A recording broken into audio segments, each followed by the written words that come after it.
Hello and welcome to episode 4 of the Path to Glory series with Tottenham Hotspur. I'm Erik Ten Haag, and yeah, it's been quite a long time, at least for me, since we last met. There's been quite a few games off camera.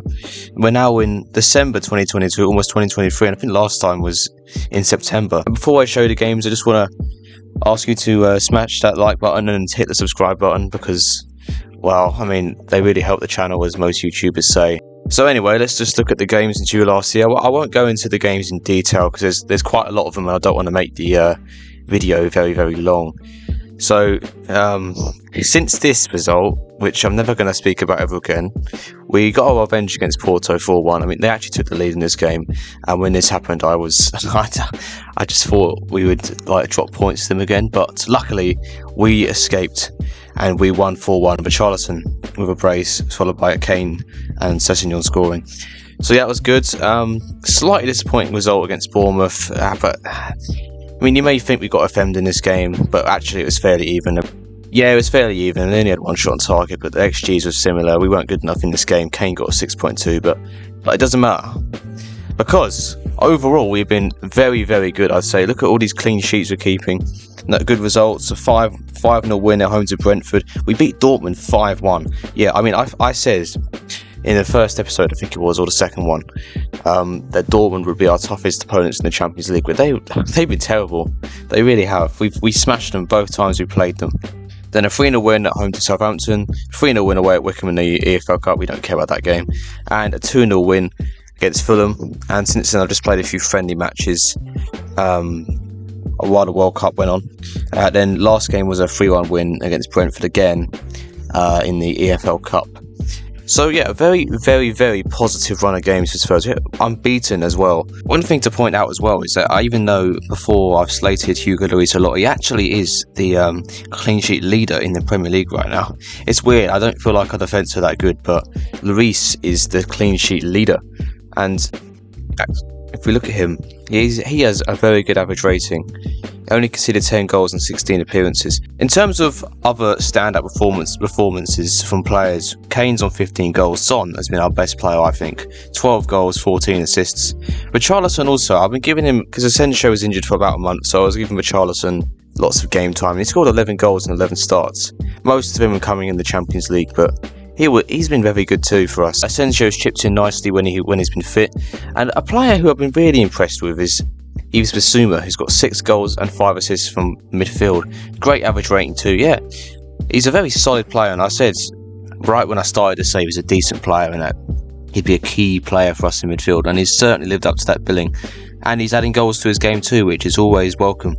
So all this leaves us in 3rd place in the league, and we are in a title race. It's safe to say we are in a title race, just 4 points behind league leaders Liverpool. And yeah, we are well into the top 4 as well. So the board's aim was the Europa League, but we are 8 points clear of 6th place. So we should be definitely looking to get top 4 given the start. In terms of the Champions League, you can see here that we've topped our group. We topped our group with 1 game to go. We drew against Dinamo Zagreb 0-0. Disappointing result, that one, but I mean, we had already qualified at that point. It didn't matter so much. Dortmund could have qualified, but we smashed them 5-1, so they just blew all their chances. Now that may get you wondering, who did we draw in the knockout rounds, round of 16? And it could have been any one of Salzburg, Barcelona, Frankfurt, Atletico Madrid, Real Madrid, or Inter, because you're not allowed to play English teams in the round of 16 if you're an English club, obviously. And we got drawn against Barcelona. Yeah. Now, it could have been a lot harder, but despite all their financial issues, they are still 4th in the La Liga, only 2 points behind 1st place Athletic Club, which is odd. They've got Robert Lewandowski, who is actually better than Kane. I've compared them. Let's compare them again. He is better than Kane. Yeah, I mean, Lewandowski's always been just an amazing goal scorer. We can see the comparison here. Lewandowski's just a slightly bit better, I think. And he scored 10 goals and 14 for Barcelona so far this season, so it'll be very, very tough to stop him. So it will be difficult for us, but, bring it on, because we're in such good form at the minute. It's definitely a winnable game, I'd say. As for the FA Cup, we've been drawn away against Barnsley. You probably won't see that game. I think the 4th round usually is scheduled to be just at the end of January, so you might see that game in the episode, and also Bournemouth at home in the EFL Cup quarter-final. Now, the EFL Cup is a competition I don't really care about that much. The board don't consider it to be important, but if we reach the final, I'll definitely show it on camera because it's a trophy, and Spurs don't really know what lifting a trophy is like. So if we can get them to win the Carabao Cup, even though it's not the best trophy to win, it's a trophy, so we're going to welcome that with open arms, of course. So anyway, in today's episode, West Ham at home, Man United away, and I am quietly confident that we can get a result against West Ham because they're 17th in the league. They sacked David Moyes, I'm pretty sure. Yeah, Ronald Koeman is the manager now. And yeah, I feel like in real life they have quite a good squad, but we should definitely be looking to win this game. If they're playing Lucas Paqueta up front, he's not a striker. I wouldn't play him there. He's not very fast. His finishing isn't the best. And in case you were wondering about who won the World Cup, well, in this save it was England. England beat the Netherlands 1-0 in the final. So that's Harry Kane, Eric Dyer winning the World Cup. So just going to run you through the team before the game against West Ham. Now, I forgot to mention that I sent Kane on holiday because he was a bit tired coming back from the World Cup. Obviously, reaching the final meant he came back last out of all the players here. So I've sent him on holiday. He'll be back for the United game, but he'll miss this game against West Ham. But it's okay because Richarlison will start up front, and he's been solid for us recently. I've really enjoyed watching him play, and he's been getting some good performances in. So he'll be starting up front today. As for the rest of the team, Luis in goal, back for Perisic, Romero, Dyer, Di Lorenzo, Højbjerg, Basuma in the middle, Son on the left, Asensio on the right, Kulusevski in the middle, Richarlison up front. Now, one thing I'd like to say about the defence is that I've rotated a bit. Every single defender's had their chance here, but I've stuck with Romero and Dyer just because we've hit a reset after the World Cup. These are, on paper, our best defensive pairing, but they haven't really shown it so far, so I want to give them the best chance possible in this game against West Ham. But anyway, let's go Spurs. Game against West Ham, let's fucking win.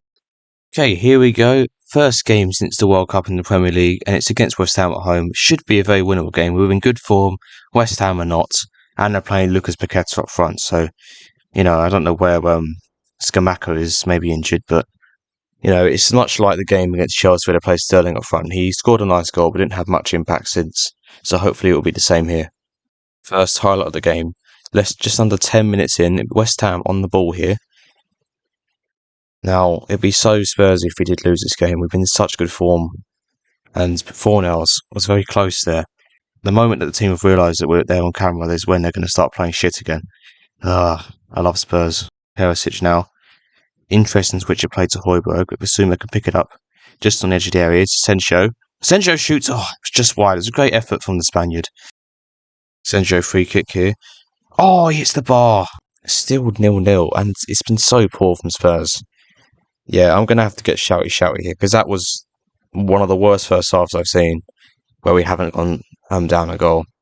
So to start the second half, I've just told us to play at a higher tempo and obviously go more attacking because we need to break these guys down, and just passing the ball willy-nilly is just not going to work for us in this game. West Ham have come here to defend, and that's what they're going to do. Son receives it on the left-hand side. Oh, what is this? We just can't string passes together. Kulusevski wins it back to Asensio. Lovely ball to Richarlison. Can he score? Yes, Richarlison scores! What a finish! Off the underside of the bar. Showing me that I was right to put faith in him into this game. Wow, Richarlison has been quietly underrated this season, I have to say. When I first started this save, I was a bit sceptical of him. I didn't think he'd do amazingly, but he has been very good. A striker in form. It doesn't matter if he plays on the right, on the left, or up front. He's performed in most games that he's played, so I'm very, very impressed with him. Interception from Son. And he can run with it now. He's into space. Cutting in from the left. Spreads the play to Di Lorenzo. Di Lorenzo can maybe cross it in here. He does. Finds Basuma. Oh, Basuma. Oh, what a header. I praised him before the match, and he scored again. Lovely header past Areola. Di Lorenzo found acres of space on the right, had time to cross it in, met the header Basuma, and it's 2-0 to West Ham, and it's clear that my changes have instantly worked. Zuma lumps it forward, but can only find a header of Eric Dyer. Son, lovely pass to Richarlison. What? Okay, that was... It didn't even look like I want to touch the ball there. But the ball just moved. It was like a ghost touch. That was very weird. And he's given a penalty. Look, don't ask me to explain what happened there because I have no fucking idea. But it's a penalty. It's going to be Asensio to take. Can he score? Yeah, you fucking bet he can. Marco Asensio scores his 11th goal of the season, makes it 3-0 to Spurs, and now we are cruising. Liederman has lost the ball in a dangerous area here. Paqueta now has it. Creswell on the left-hand side for West Ham. But Højbjerg wins it back very well. Asensio, can he spring a nice pass? Or he decides to run with it instead. Great dribbling skills. Dyer plays it forward to Di Lorenzo. Lovely pass to Asensio. Passes it in. Oh, that was a lovely goal. Richarlison scores Spurs' fourth. And he gets his brace. That was a lovely goal. Zuma now. That's a great ball through to Son. Can he finish it here? Son! Oh, he's hit the post. Unlucky from Son, who's not had the best of games, but he could have made up for it there. But unfortunately, he hit the post. Asensio now of a corner. We could have a chance here. Looks for the head of Dyer. Oh, cut out though. Here's another go. Asensio. Take it into the box. Can he shoot? Oh, off the bar. We've hit the post again. That was great play from Asensio. Throw into Spurs, taken by Di Lorenzo. Crossed in from... Oh... Kulusevski with a lovely cross to Sessegnon, who's just come off the bench and just over the bar. On reflection, this game has been very, very good. We're very poor first half, but since making the change at a hard time, we've just turned the game around and been completely dominant. West Ham have not been in the game at all, and we've just become so threatening in front of goal. You know, very, very unforgiving, taking all our chances. And yeah, it's been a great first Premier League game since the World Cup, and we run out 4-0 winners. Tottenham 4, West Ham 0. And another 4-0 on camera. I don't know what it is about 4-0s in this game, but lovely performance. Maybe Son was a bit quiet, but it doesn't matter. Very good display. Right, so now we've reached our game away against Manchester United, and a quick look at their team. They are currently third in the league. I mean, I think in this game they performed way better than they do in real life. Yeah, obviously it's a strong team, but I feel like it's a beatable team. It will be tough, but we can definitely win. Now, I've made some perhaps quite bold moves in this game. I mean, we've been in very good form using the 4-2-3-1, but I just think away against United, we need to be just more down to earth. We need to be more like compact, and we've got to be more cautious, I think. So we're going to go over mid-block 4-3-3, and I'm actually going to try Kulusevski as a Mazzala here in centre midfield. He can play there, it's just not his best role. It's a risk, but he's in good form. I don't want to drop him. And anyway, Bentancur picked up a virus in the week, so he'll be missing this game. And Perisic is suspended, so we're going to go with Ben Davies as left back. Another thing, I'm going to start Kane instead of Richarlison. I know Richarlison's been in good form, but Kane, we have to play him in this game. He's our best player, and also he's better suited to the deep line forward, which is key to this system. Also, other news about Kane is that he just recently signed a new contract with the club, another 5-year deal, which is very important because his contract was initially expiring in 2024. So it's very, very good that we tied him down for this new deal. Slight pay rise, yes, he's significantly our highest earner. I mean, he already was, but at least he earns a lot higher than Son now. But definitely worth it. We need to tie players like him down for the long term. So yeah, I've already ran through the team basically. We should hopefully be able to get a result against United, and if it all goes tits up, I can just change back to the 4-2-3-1 and play Kulusevski in his more natural role. That's if we start losing, but we need to. It's a big game. We need to make sure we prioritise defending over attacking. So anyway, let's go. So here we go, away at Old Trafford, and perhaps controversially, given recent news, Cristiano Ronaldo starts up front for them. I mean, in recent years in their FM, he's been downgraded a little bit. But, I mean, nonetheless, he's still a very good player and a threat against us. But, I mean, in light of what's happened recently in the news, if you haven't followed the news, the interview of Piers Morgan has rocked the football world and rocked United. But he starts up front. I mean, I guess in this universe, it just never happened to Ronaldo, just stayed a happy bunny. But yeah, I've set tight marking on him. It's a bit of a risk going with the mid-block today. I mean, inviting pressure from United, but I feel like it's important in this game to be compact. I'm never praising Lloris again. I'm never praising him again. Praised him and he makes a mistake. I don't know. I mean, Sancho's just terrible in real life, but he's just scored a fucking cheeky chip against Lloris, who came out way too rashfully there. Now United are 1-0 up, and they have a free kick here. Play short to Dallo, has a shot. Straight at Lloris though.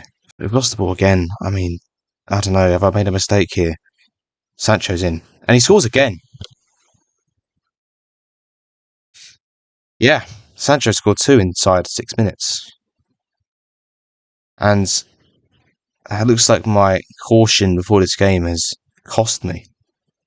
At least it feels that way. I mean, Lloris not covering himself in glory much once again. But I feel like we need to change right now. I've switched back instantly to the 4-2-3-1. I mean, that was just the worst 10 minutes of football we've ever played. And now Di Lorenzo's injured, so I'm going to have to play Mr. Emerson Royale, who's not a footballer. This is going from bad to worse, isn't it? And I don't know. At least it gives us time to rebuild our form before the. Are you taking the piss? Are you? Oh, he's just signed a new contract too. He's just signed a new deal, and now Kane's injured as well. Foot injury, upper body injury. Oh, we've lost. There's no way we're getting back into this game now. The game's just fucked me in the arse. I can't believe this. Why did you have to do it to me?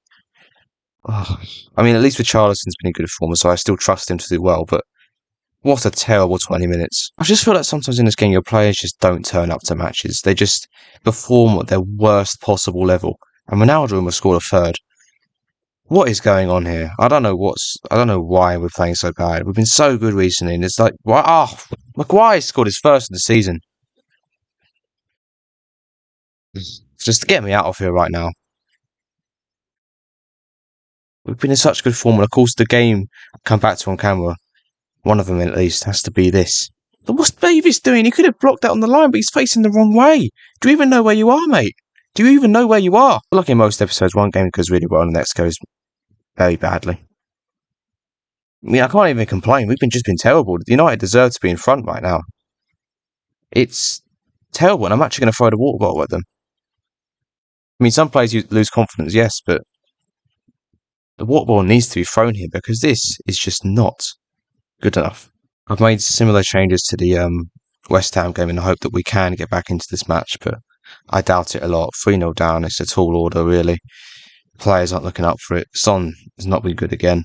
Even though I praised him, I was like, I just shouldn't praise players. I just curse them. That's what it seems like anyway. I don't know what's gone wrong. I mean, maybe I made a mistake at the start of the game playing the system that I did, but I felt like it was necessary here.